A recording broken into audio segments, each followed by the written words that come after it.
Jambo la kwanza anasema tusiogope kwa sababu Mungu yupo pamoja nasi. Ni kweli tumepita katika uchumi mbovu, ni kweli afya yako haipo imani, ni kweli kuna ugonjwa unaokusumbua toka mwaka umeanza hata mwaka sasa unakaribia kuisha.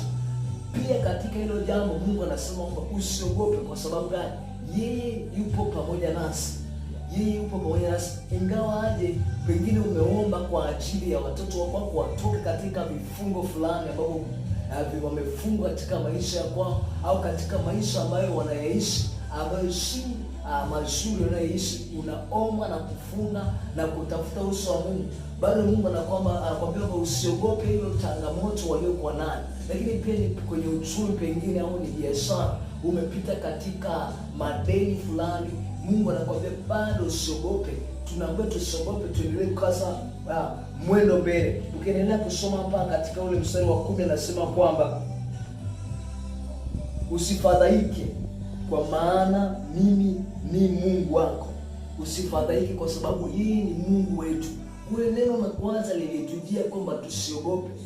Haijalishi ni mazingira gani tunayapitia, haijalishi ni namna gani unapita, aidha ni katika nyanja ya uchumi, aidha ni katika nyanja ya elimu, aidha ni katika nyanja ya familia, aidha ni katika afya, bado Mungu anakuambia kwamba usiogope hata unapoona kwamba hayo ni magumu. Kwa jambo la kwanza katika maisha yako na katika siku hizi za kuzaliwa kwa Yesu Mwokozi wa ulimwengu, neno la kwanza anakuja malaika anatupasha habari, anatuambia kwamba msiogope.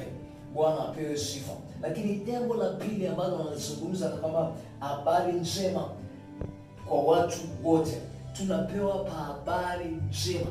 Habari zinatembea kwa watu wote, haijalishi jinsia, haijalishi dini, haijalishi kabila, haijalishi taifa, haijalishi namna ya mabara tulivyogawanyika ndani ya dunia, lakini anasema kwamba habari njema kwa watu wote.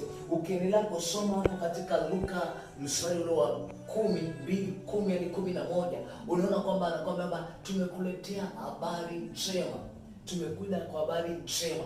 Na ukisoma habari au news au information, the good news, ukiangalia neno habari kwa maana yake anasema kwamba ni ukweli uliotolewa. Habari ni ukweli unaotolewa au uliotolewa.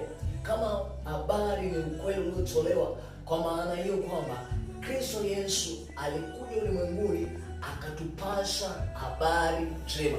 Kwa alitupa ukweli